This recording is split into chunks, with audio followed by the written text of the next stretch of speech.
Hoje vamos dar continuidade à nossa aula sobre conjuntos e na aula anterior nós paramos falando a respeito de subconjunto e nós dissemos a seguinte coisa: sejam A e B subconjuntos, se todos os elementos de A for também elemento de B, diz que A é subconjunto de B, ou ainda que A está contido em B, ou ainda que A é parte de B.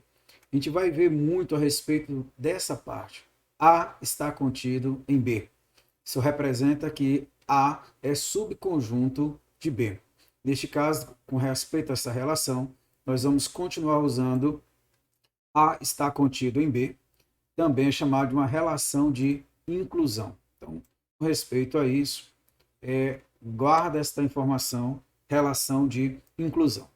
Temos ainda aqui um exemplo foi dado, mas na aula de hoje nós vamos dar continuidade a falar a respeito de subconjuntos.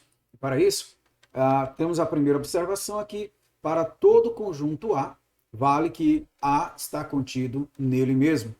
E ainda que o vazio está contido em A, ou seja, o vazio está contido em qualquer conjunto. Então, essas duas informações são importantes, principalmente na resolução de questões. Bom, um exemplo, seja A o conjunto dos números pares, seja A o conjunto dos números pares, e B o conjunto dos números múltiplos de 3. Quando é que eu tenho que esses dois conjuntos? Primeiro, se eu digo que o A é formado pelos números pares, ele é formado por quem? 0, 2, 4, 6, 8, também por menos 2, menos 4, menos 6. Lembrando que aqui eu não especifiquei se esse conjunto é dos naturais, se é dos inteiros, porque a gente não chegou ainda nesse ponto. Os múltiplos de 3 é 0, 3, 6, 9, 12. E aí também eu posso colocar aqui os negativos, menos 3, menos 6, e aí vai, tá? Bom, eu sei de uma coisa. Será que eu tenho que o A não está contido em B e B também não está contido em A? Observe que aqui eu trouxe uma nova representação e essa representação tem esse símbolo. Seria o do estar contido, só que cortado. Aqui também eu trato da pertinência. 2 pertence a A, 2 não pertence a B. E note por que 2 não pertence a B. Porque o conjunto B é formado pelos múltiplos de 3. E 2 não é um múltiplo de 3. Portanto, eu posso afirmar que A não está contido em B, porque 2 pertence a A, mas não pertence a B. Da mesma forma, eu posso dizer que B não está contido em A. Por quê? Pois 3 pertence a B, ou seja, é um múltiplo de 3, no entanto, 3 não é um número par, ou seja, não pertence a A. Bom, uma outra definição com respeito a subconjuntos, eu gostaria até de dar destaque já aqui, nesse termo subconjunto próprio. Ou seja, diz-se que A é um subconjunto próprio de B quando se tem o A contido em B, ou seja, o A está contido em B. No entanto, você tem mais uma observação. O A não pode ser o vazio e o A tem que ser diferente de B. Beleza? Então, se eu digo que um conjunto A é subconjunto próprio, grave esse termozinho próprio, tá? De um conjunto B, quando A está contido em B. No entanto, o A é diferente do vazio e esse A também é diferente do próprio B. Portanto, eu tenho que o subconjunto ele é tido como próprio. Com respeito aos subconjuntos, nós temos as seguintes propriedades, nesse caso chamadas relação de inclusão. Quais seriam essas propriedades fundamentais? Bom, se eu tenho conjuntos quaisquer A, B e C, nós temos a seguinte relação. Primeiro, é válido a propriedade reflexiva, ou seja, a reflexividade, onde todo conjunto A está contido nele mesmo. E ainda mais a antissimétrica, ou seja, se o A está contido em B e o B está contido em A, então, ou seja, isso implica que o A é igual a B, ou que A tem os mesmos elementos de B. Se o conjunto A está contido em B e o B está contido em A, então esses dois conjuntos são iguais. E por último, a transitividade. Se você tem que A está contido em B e B está contido em C, nós podemos afirmar que o A está contido no C. Ou seja, A está em B, B está em C. Como é que eu poderia colocar isso aqui? Vou tentar aqui colocar rapidamente. Você tem um conjunto maior, vou colocar o conjunto menor primeiro, conjunto A. Você tem um conjunto um pouco maior, conjunto B. Por último, você tem um conjunto ainda maior, seria o conjunto C. Ou seja, esse conjunto menor, nós chamamos ele de A, está contido em B, e por sua vez está contido em C. Se o A está contido em B e o B está contido em C, portanto, o A está contido em C. Ou seja, o menor conjunto está contido no maior. Dando continuidade, nós temos a seguinte coisa. Nós falamos de subconjunto e quando se trata de subconjunto, surge esse termo chamado complementar de um conjunto. Onde esse complementar, dado um conjunto A, subconjunto do universo, grava esse termo aqui, subconjunto do universo. O universo seria o quê? Tudo. Chama-se complementar de A ao conjunto dado por quem? Olha, veja que ele diz que esse complementar é dado por A, C, formado pelos objetos de U, que não pertencem a A. Então, quando você tem um certo conjunto universo, aqui o meu conjunto universo, ó, e aqui dentro, você vai ter dentro dele um conjunto menor, chamado de conjunto A. Ou seja, o que seria, nesse caso, o que seria o complementar de A? Seria formado por todos os elementos de U. E aí você já começa a destacar aqui, ó.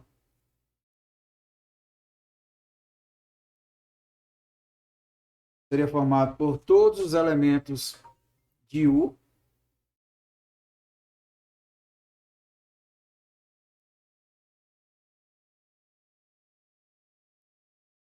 Tentando aqui desenhar um pouquinho razoável, tá? Seria todos os elementos aqui de U, que não é A. O A seria essa parte interna. Portanto, o que acontece com respeito a esse complementar de um conjunto? Primeiro, você tem as seguintes observações e elas são importantes. Primeiro é o princípio do terceiro excluído, onde, como todo x pertence a U, temos apenas duas opções. Ou esse x pertence a A, ou esse x não pertence a A. Portanto, no caso do complementar de A com respeito ao conjunto universo, só é válido que os elementos que pertencem a U, no entanto, esses elementos não pertencem a A. E o outro é o princípio da não contradição. Nesse princípio da não contradição, as alternativas x pertencer a A e x não pertencer a A não podem ser verdadeiras ao mesmo tempo. Portanto, se aqui internamente eu tenho um conjunto A, portanto, essa parte que está fora de A, mas que pertence a U, representa o complementar de A com relação ao conjunto universo. Bom, algumas regras operatórias é que o conjunto A, para todo conjunto A contido em U, temos que o complementar do complementar é o próprio A. Você tem o A complementar. Com respeito ao complementar desse resultado, você tem como final o próprio A. Todo conjunto é o complementar do seu complementar. Segundo, se o A está contido em B, o complementar de B está contido em A, no complementar de A. Ou seja, se um conjunto está contido no outro, seu complementar contém esse outro. Vamos ver se eu consigo fazer aqui rapidinho. Tem aqui o conjunto universo. Você tem um conjunto A. Você tem um conjunto maior que o contém. Seria o complementar, seria no caso o B. Portanto, que você tem o conjunto A, que você tem o B, e o todo seria o universo. Se o A está contido em B, quando eu pegar o complementar de B, que é essa região de fora, e olhar o complementar de A, que seria todo B mais o que está fora de B, você vai notar que o complementar de A contém os elementos do complementar de B, que é o que está sendo afirmado aqui. E, dando continuidade, nós temos a seguinte coisa agora. Se U é o universo, então o complementar de U é vazio. E o complementar do vazio é o universo. Com respeito à continuidade desse conteúdo, nós vamos falar a respeito da reunião. O que seria reunião? Dados os conjuntos A e B, a reunião de A com U, representado simbolicamente por esse termo, nós temos que ele seria dado por quem? É o conjunto formado pelos elementos de A mais os elementos de B. Ou seja, se o X pertence a A ou X pertence a B, nós temos que o X pertence à união. Se pertencer a um ou pertencer ao outro, ele vai estar na reunião. Ou seja, quando pelo menos uma das afirmações aqui for verdadeira, você tem que o elemento está contido pertence à união. Só um cuidado aqui que eu usei uma palavra que é utilizada, muitas vezes a gente utiliza, mas de forma errada. Um elemento sempre pertence ao conjunto. Um elemento sempre pertence ao conjunto. Agora, quando eu trato de conjunto para conjunto, aí você usa o que? Está contido. Então, de elemento para conjunto, você usa pertence. Mas de conjunto para conjunto, você coloca está contido. Okay? E tome cuidado, o vazio pode representar um elemento, como o vazio também pode representar um conjunto. Bom, a segunda definição que nós colocamos aqui é a respeito da interseção de dois conjuntos. Então, se você tem A, que não é reunião, vou até cortar aqui, ó. Agora que eu percebi, isso aqui não é reunião, aqui é a interseção.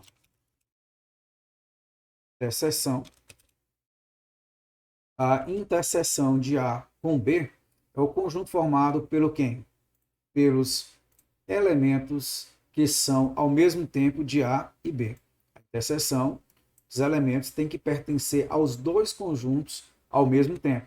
Neste caso, se eu tenho X pertencente a A, X pertencente a B, a interseção, se o X pertence à interseção, quando ambas as afirmações forem verdadeiras. Enquanto que na união é válido para um ou para o outro, na interseção ele tem que valer para os dois.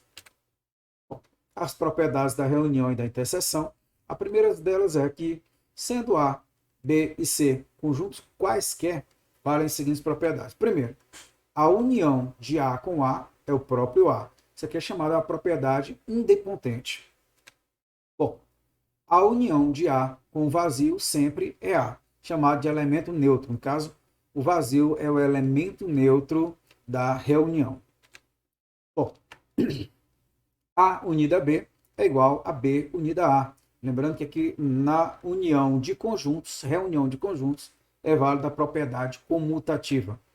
E por último, aqui ele coloca com respeito à reunião, é que A unido a B unido a C é igual a A unido a B unido a C. Ou seja, é válida a propriedade associativa.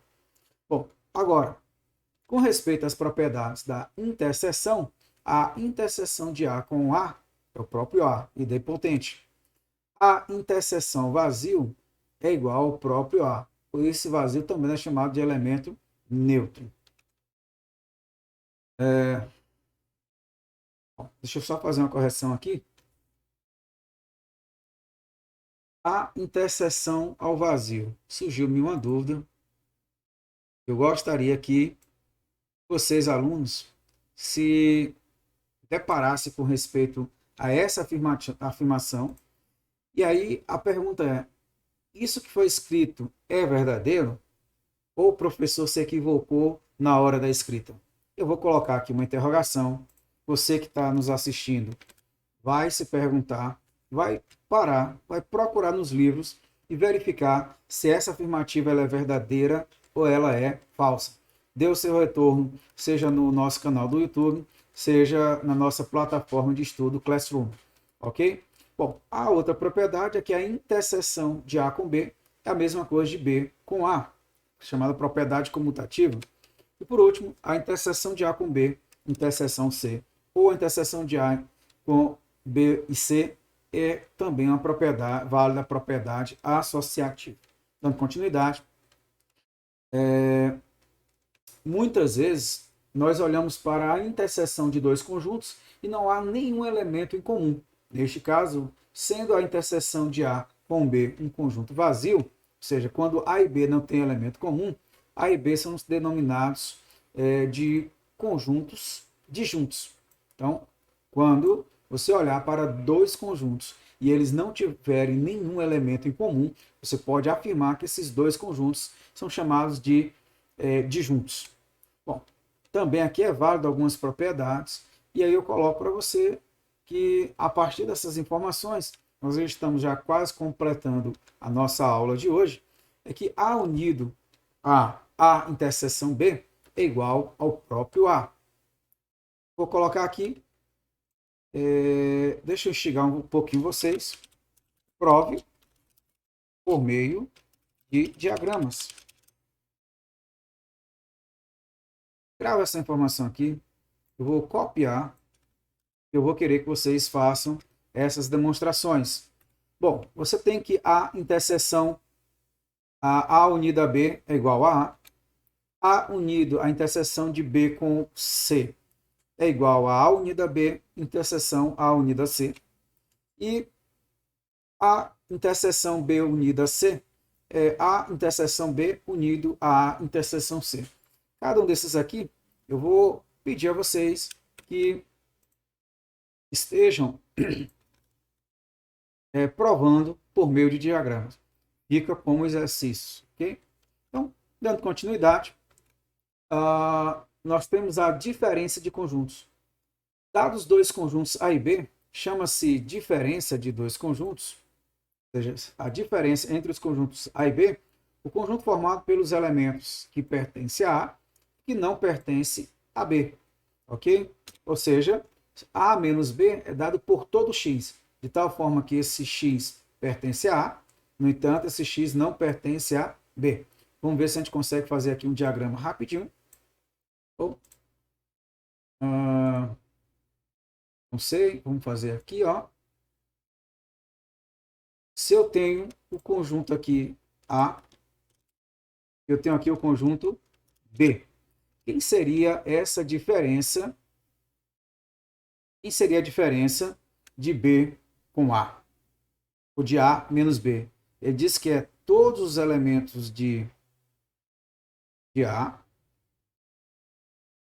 é tudo que é A. No entanto, eu estou retirando, eu estou arrancando, eu estou eliminando os elementos de B. Portanto, você pode aqui afirmar que a diferença vai ser formada somente por esses elementos que estão em A. No entanto, aqueles elementos que estão em A e B ao mesmo tempo, eles devem ser eliminados, ok? Então fica somente essa região que eu estou destacando aqui de forma mais incisiva, ok? Então, nessa diferença nós damos continuidade, e aí eu falo do complementar de B em A.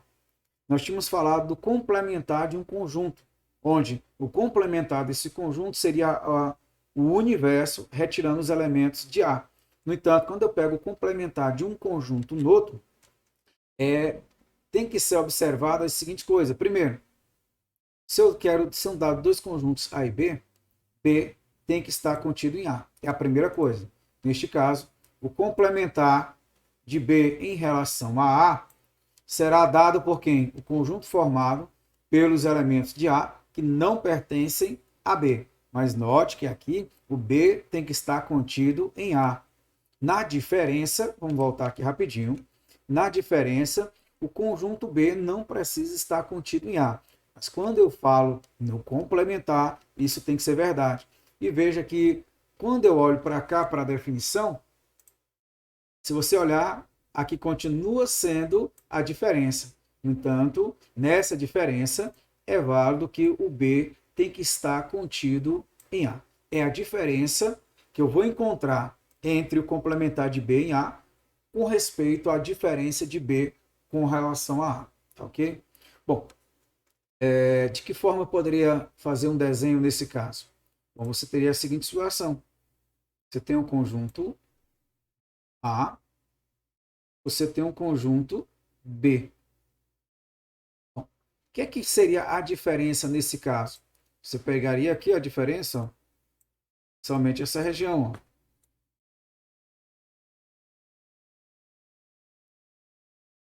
Ó, pegaria somente essa parte, deveria se eliminar. Nesse caso, o que eu estou demarcando não é a minha resposta. A minha resposta é aquilo que eu não marquei. Ou seja, aqui você, ao pegar, ou desculpa, volto, você tem um conjunto A maior e eu tenho um conjunto B menor, ou seja, B está contido em A.